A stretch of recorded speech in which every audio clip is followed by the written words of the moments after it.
할렐루야 샬롬 하고 우리 인사합니다. 할렐루야 샬롬 샬롬 샬롬 샬롬 샬롬. 하나님 사랑합니다. 여러분 주 안에서 사랑합니다. 열왕기상 6장 말씀 1절에서 13절까지 우리 함께 교독하는 시간 가졌습니다. 6장 전체는 38절까지 나와 있죠.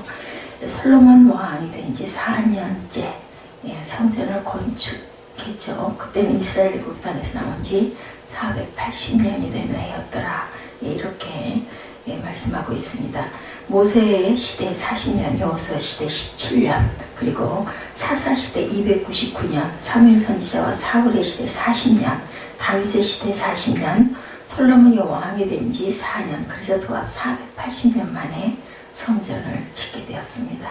하나님은 이스라엘이 출애굽하던 첫 해에 시내산에서 모세에게 성막을 짓도록 했습니다. 그동안 이스라엘은 성막에서 하나님께 제사를 드리고 하나님의 임재를 경험했죠. 근데 성막은 고정 건물이 아닌 이동형 천막이었었습니다. 그래서 이스라엘은 광야 생활을 하는 동안 이동할 때마다 성막을 철거해서 새로운 장소에 가면 다시 세우곤 했죠. 반복했습니다. 그리고 가나안 땅에 정착한 후에도 성막은 몇 군데 장소로 옮겨지기도 했습니다. 최종적으로는 기브아에 성막이 있었죠. 그리고 성막에서 가장 중요한 하나님의 언약궤는 예루살렘에 있었습니다. 다윗의 언약궤와 성막이 각각 다른 장소에 있을 때 자기가 사는 왕궁 옆으로 임시 장막을 짓고 그곳에서 언약궤를 옮겨와 하나님과 가까이 교제하기도 했었습니다.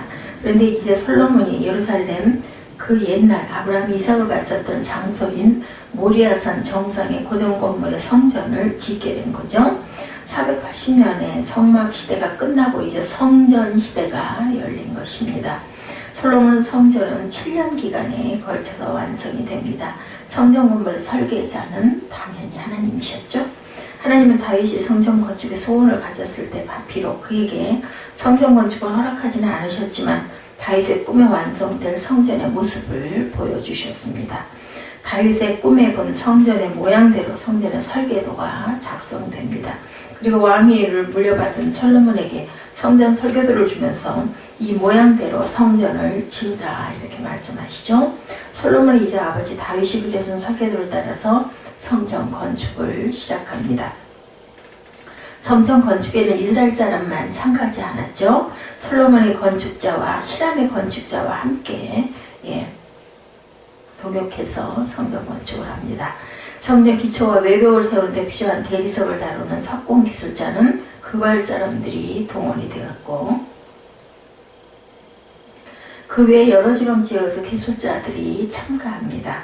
성전 건축 1차 공사는 건물 기초와 외벽을 세우는 것, 그리고 성전 건물은 크게 3가지 공간이 있었는데 지성소, 성소, 그리고 현관으로 이루어졌습니다. 제일 안쪽 지성소의 크기는 폭과 길이가 9.1m가는 정사각형의 방이었고, 정사각형은 절대로 완전을 의미하는 것으로 완전하신 하나님을 상징합니다. 두 번째 공간으로 지성소의 문을 지나면 성소가 있죠. 성소는 폭이 9.1m, 길이가 18m가 되는 직사각형의 모양의 방이었습니다. 세 번째 공간은 현관이죠. 성소로 들어가기 위한 준비 공간, 현관. 우리 집에도 현관들이 있죠. 현관 입구에는 2 기둥이 세워져 있는데 야긴과 보아스라는 이름이 있었습니다. 야긴은 그가 세우신다라는 뜻을 갖고 있고, 보아스는 그에게는 능력이 있다 이런 뜻을 가지고 있습니다. 전능하신 하나님의 성전을 세우신다는 뜻을 가지고 2개의 기둥이 현관 앞에 놓여 있던 거죠. 성전 지성소와 성소 외벽 바깥으로 다락방을 만들었는데, 다락방은 3층 구조로 지어져 나선형 계단을 따라 올라가게 되어 있었죠. 이곳에서는 제사장들이 제물이나 각종 기구들을 보관하는 휴식을 취하는 공간으로 활용이 되었습니다. 다락방 위에는 성소와 지성소 안으로 빛이 들어갈 수 있도록 창문이 달려 있었습니다. 바닥은 대리석으로 기초를 놓습니다. 외벽은 벽돌 모양으로 돌을 잘라서 벽을 쌓았습니다. 건물 외벽을 완성할 때 특징은 성전 건축 장소에는 시끄러운 소리가 전혀 들리지 않았다는 것.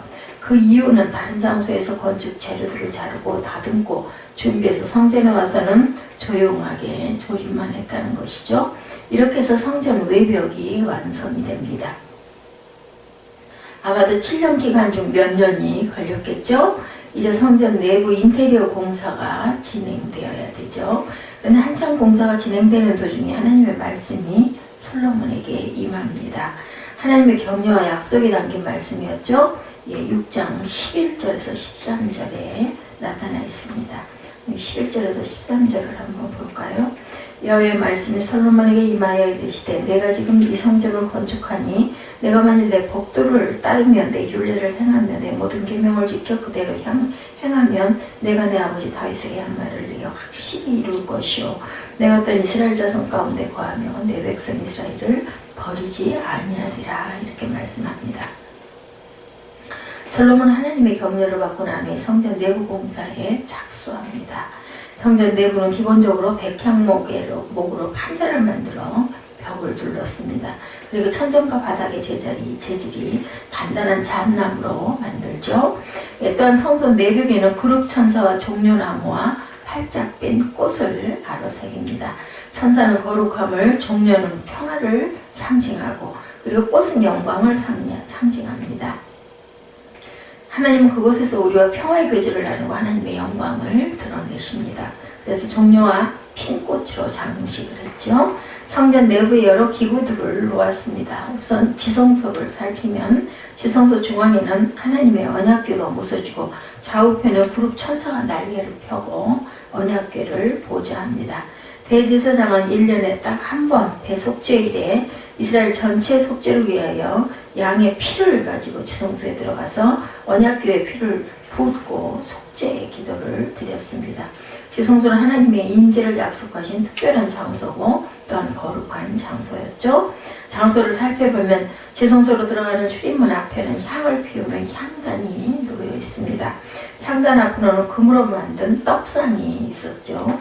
좌우편으로 5개씩 10개의 금 등대가 놓여 있었습니다. 제사장들은 매일 아침에 성소에 들어와서 향을 피우고 갓 지은 12개의 새떡을 진설을 하고 그리고 다음날 아침에는 다시 새떡으로 드리곤 했습니다. 그리고 금 등대에 기름이 떨어지지 않도록 항상 기름을 채웠죠. 솔로몬은 성전 내부 공사를 하고 각종 기구들을 놓을 때 모든 성전 내부와 기구들에게 금을 입히도록 그렇게 했죠. 그래서 금속 기술자들은 금으로 얇은 금박을 만들어 도금을 했습니다. 성전 내부 벽면과 바닥 그리고 모든 기구들을 금으로 입혔습니다. 향을 피우는 향단, 떡을 넣는 진설대, 불을 밝히는 등대, 언약궤를 지키는 두 그룹, 천사의 형상, 하나님의 언약궤를 모두 금을 입혔죠. 성전 뜰에는 큰 대야인 바다 한 개와 작은 대야들이 5개가 있었습니다. 큰 바다는 제사장들의 손을 씻기 위한 물이 담겼고 5개의 대야에는 제물을 씻기 위한 물이 담겨 있었습니다. 그리고 성전 입구 오른쪽으로 제물을 바치는 큰 제단이 있었죠. 이 기구들도 모두 금으로 입혔습니다. 이렇게 사용된 금을 무게로 환산하면 24,000kg였다라고 나타납니다. 솔로몬은 하나님이 자신에게 주신 엄청난 제물을 성전 건축에 아낌없이 드렸습니다. 성전 뜰 바깥으로는 낮은 울타리 모양으로 외벽을 세웠고 백성이 바깥의 성전 뜰을 바라볼 수 있도록 만들었습니다. 외벽 안으로는 방들이 있었는데 제사장들을 돕는 레위 사람의 임시 거처였습니다. 이상이 솔로몬이 지은 성전의 모습이죠. 7년의 공사 끝에 성전은 완공이 됩니다. 성전 건축 과정에서 우리에게 주시는 교훈은 3가지를 들 수가 있는데 첫째는 화평함과 거룩함을 쫓아라라는 뜻을 갖고 있습니다. 열왕기상 오늘 본문 7절에 보면 이 성전은 건축할 때 돌을 그 뜨는 곳에 다듬고 가져다 건축하였으므로 건축하는 동안에 성전 속에서는 방망이나 도끼나 모든 연장 소리가 들리지 아니하였다 이렇게 나타납니다. 솔로몬은 예루살렘 근처에 채석장을 만들어서 여러 지역에서 채취하고 운반한 대리석을 작은 치수까지 완벽하게 다듬은 후에 건축 현장으로 옮겼죠. 이렇게 건축 과정을 거치다 보니까 훨씬 더 많은 시간이 소요가 됩니다. 멀리서 치수를 정확히 재서 왔다고 했는데 조금이라도 맞지 않으면 다시 가서 채석장으로 다시 다듬은 후에 가져와야 했으니 굉장히 더디고 오래 걸렸겠죠. 예. 그래서 7년의 세월이 걸립니다. 그런데 솔로몬은 왜 이렇게 했을까? 솔로몬은 화평의 왕, 평화의 왕이라 부를 정도로 평화를 사랑하는 사람이었습니다. 그의 당대에는 전쟁이 전혀 없을 정도였었죠. 그런데 성전은 하나님이 임하시는 거룩한 장소이면서 하나님과 인간이 만나는 평화의 장소였습니다. 그래서 평화의 왕 솔로몬은 이곳에서 살생을 위해 사용되는 철 연장이 사용되거나 철 연장 소리가 나는 것을 합당하다고 여기지를 않았다는 거죠. 솔로몬은 성전은 거룩함과 화평의 장소이기 때문에 건축 과정도 거룩함과 화평이 되어야 한다 이렇게 믿었던 거죠. 히브리서 12장 14절에 모든 사람으로 더불어 화평하고 거룩함을 쫓아라. 이것이 없이는 아무도 주를 보지 못하리라 이렇게 말씀합니다. 솔로몬의 믿음은 우리에게 도전이 되죠. 솔로몬의 생각은 하나님의 말씀과 일치합니다. 성경은 우리에게 거룩함과 화평을 쫓으라 이렇게 명령하고 있습니다.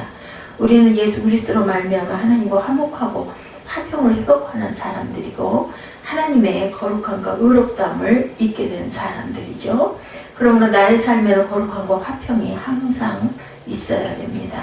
성전 건축 과정이 거룩함과 화평 속에서 차분하게 이루어진 것처럼 나의 삶도 조금 시간이 걸리고 더디더라도 거룩함과 화평함을 잃지 않고 살아야겠습니다. 현대사회는 너무 바쁘고 분주하죠. 짧은 시간에 많은 성과를 거두려고 욕심을 내고 바쁘게들 살아갑니다. 그리고 마음이 조급하고 여유가 없고 이기적이고 투쟁적이 되고 그리고 스트레스가 많죠. 그렇게 해서 돈을 많이 벌면 보상을 받으려는 마음으로 먹고 마시고 스트레스를 풉니다. 몸과 마음과 영혼이 망가지는 줄 모르고 그렇게 정신없이 살아가죠. 그런데 지난 20, 30년 전부터 선진국을 중심으로 슬로우 라이프, 슬로우 시티 운동이 일어나고 있다고 그러죠. 과거 농업 중심의 사회에서는 정말 그렇게 바쁘지 않았어요. 제가 어린 날을 회상해봐도 이렇게 점점 갈수록 바빠지고 있습니다. 산업화, 정보화가 이루어지면서 바빠지고 분주해졌죠. 그래서 과거처럼 완전히 여유를 가지면서 일하고 어때요? 말하고 쉬자는 겁니다. 비록 적게 벌고 적게 쓰더라도 좀 여유를 갖고 살자 이런 거죠. 우리나라도 조금씩 이런 움직임이 일어나고 있는데 20, 30대 중에서 슬로우 라이프를 쫓아가려는 사람들이 생겨나고 특히 40, 50대 중에는 많은 사람들이 거기에 뛰어들고 있다고 합니다. 치열한 직장에서 명태나 은퇴를 한 그들은 이제 남은 인생은 적게 벌고 적게 쓰더라도 여유 있는 삶을 좀 살자 이런 운동을 슬로우 라이프로 귀향을 의존하고 있다고 그러죠. 현대인의 슬로우 라이프를 회복하는 것이 필요하지만 무엇보다도 하나님의 자녀들에게 꼭 필요한 그러한 그 평화로움과 거룩함을 쫓아서 사는 것이다. 그래서 우리 가정에 거룩하고 평화가 있고 학교와 직장에 거룩함과 평화의 꽃이 피는 열매를 맺혀야 되겠습니다. 빨리 이루려고 하고 그리고 많은 것을 이루려고 분주하게 사는 것을 하나님은 원하지 아니하신다는 거죠. 솔로몬이 몇십 배의 시간이 걸릴지라도 천천히 조용함 속에서 성전을 건축했던 것처럼 우리도 그렇게 살아야 되겠다. 평화로움과 거룩함을 쫓아서 사는 저와 여러분이 되시기를 주님의 이름으로 축복합니다. 두 번째로는 성전보다 중요한 것은 순종이다. 거룩함과 그리고 평화로움으로 어떤 일을 급하게 처리하지 않는 그러한 특징을 갖고 있었다는 거죠. 솔로몬이 성전 건축의 첫 번째 특징입니다. 그리고 두 번째 특징으로는 성전보다 중요한 것은 순종이다. 12절에 보니까 12, 13절에 내가 이제는 건축하니 내가 만일 내 법도를 따르면 내 율례를 행하며 나의 모든 계명을 지켜 그대로 행하면 내가 내 아비 다윗에게 한 말을 내가 확실히 이룰 것이요 내가 또한 이스라엘 자손 가운데 거하며 내 백성 이스라엘을 버리지 아니하리라 하셨더라. 성전 건축이 진행되는 중에 하나님이 솔로몬에게 나타나서 말씀을 주신 것을 볼 수가 있죠. 하나님은 왜 성전이 완성되지 않았는데 갑자기 나타나서 이런 말씀을 주셨을까? 우리가 이 부분을 또한 생각해 볼 필요가 있겠죠. 첫째는 성전 건축을 위해서 전심전력하고 있는 솔로몬을 격려하기 위한 하나님의 사랑의 표현. 두 번째로는 성전보다 더 중요한 것은 하나님께 대한 순종이라는 것을 깨닫기 위한 그러한 것이었죠. 성전은 하나님의 임재를 상징하는 도구이지 하나님 자체는 아닙니다.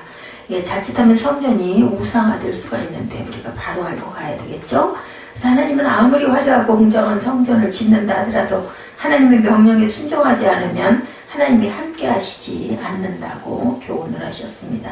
그러나 하나님의 명령에 순종하면 하나님의 성전에 임해서 내 백성 이스라엘과 함께 할 것이요 이스라엘을 버리지 않을 것이다 이렇게 약속하셨죠. 사무엘상 15장 22절에 야훼께서 번제와 다른 제사를 그 목소리에 순종하는 것을 좋아하신 것 같이 좋아하시겠나이까. 순종이 제사보다 낫고 듣는 것이 수양의 기름보다 낫다 이렇게 증거되어 있죠. 오늘 우리의 신앙도 마찬가지입니다. 우리가 하나님을 사랑한다고 하면서 하나님의 명령에 귀를 기울이지 않고 불순종한다면 하나님께서 함께하지 않을 것이다. 그러나 하나님의 명령에 순종하면 하나님이 우리 안에 거하시고 영원히 함께하실 것이죠. 순종이 제사보다 낫고 듣는 것이 수양의 기름보다 낫다. 그러면 하나님의 명령에 귀를 기울이고 순종하는 그런 저와 여러분들이 되셔야겠습니다. 세 번째, 정금 같은 신앙을 가져라. 첫 번째는 평화로움과 거룩함을 쫓아야 된다. 성전 건축을 할 때도 우리가 삶을 살아갈 때. 그리고 두 번째는 성전보다 중요한 것은 순종이다. 세 번째는 정금 같은 그러한 믿음을 가져라. 22절, 6절 22절에 보면 온전을 금으로 입히기를 마치고 내소에 속한 단의 전부를 금으로 입혔더라. 솔로몬은 하나님께 지혜만 구하였는가 했더니 그가 구하지 않은 부귀와 재물을 극에 달하도록 하나님께서는 주셨다는 것을 우리가 알겠죠. 솔로몬은 넘치는 재물을 가지고 성전 건축에 아낌없이 쏟아붓습니다. 그가 성전 내벽과 천정과 바닥까지 금으로 입히고 성전의 기구들 모두를 금으로 입힙니다. 이때 소용된 금의 양이 600달란트 2400kg이나 된다 이렇게 증거됩니다. 최근 금시세가 그램당 48,800원이라고 환산한다면 8,300억 원이나 되는 엄청난 그런 금액이 됩니다. 솔로몬은 워낙 부자이기도 했지만 하나님께 드리는 것을 전혀 인색함이 없이 후히 드렸다는 거죠. 왜 금으로 장식을 했을까? 단순히 화려하게 하라는 것이 아니고 하나님이 모세에게 성막을 짓게 할 때도 성막의 기구들을 황금으로 입히도록 하신 바가 있었죠. 그래서 솔로몬은 기구뿐 아니라 이번에는 성전 내부를 금으로 전부 도금을 합니다. 하나님의 성막을 지을 때 금으로 하게 하신 이유는 세월이 지나도 변하지 않는 불변성 때문이었겠죠. 불변하는 금의 특성처럼 하나님은 영원하시고 완전하시고 거룩하신 분이고 하나님의 속성을 표현하는 가장 적합한 물질이 금이었기 때문입니다. 베드로전서 1장 16절 내가 거룩하니 너희도 거룩할지어다. 하나님은 이스라엘 백성들이 황금으로 장식된 성전을 보면서 거룩하시고 완전하신 하나님을 생각하고 본받아서 거룩하고 온전한 사람이 되기를 원하셨죠. 그래서 고난 중에 있던 욥은 이렇게 기도합니다. 욥기 13장 10절이죠. 나의 가는 길을 오직 그가 하시나니 그가 나를 단련하신 후에는 내가 정금같이 나오리라.